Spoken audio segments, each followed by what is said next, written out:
अच्छा रुसा न करे जा हमर फाटे छोटी छोटी बात पर तू लगा दारू डाटे। धनी हो सब धन तोहरे नु बाटे।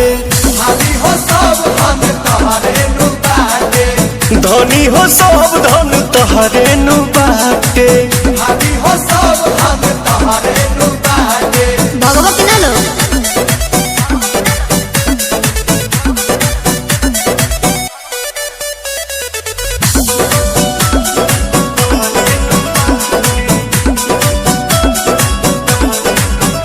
दांत पीसी के खीसी में साने लुआटा। तू प्यार के अचार जस कोई दे लुखाटा।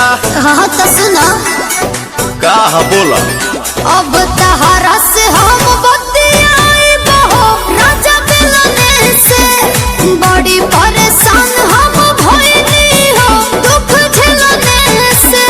लागे लू प्याज धक दांत से काटे। धनी हो सब धन तोहरे नु बाटे। भाभी हो सब हम तोहरे नु बाटे। धनी हो सब धन तोहरे नु बाटे। भाभी हो सब हम तोहरे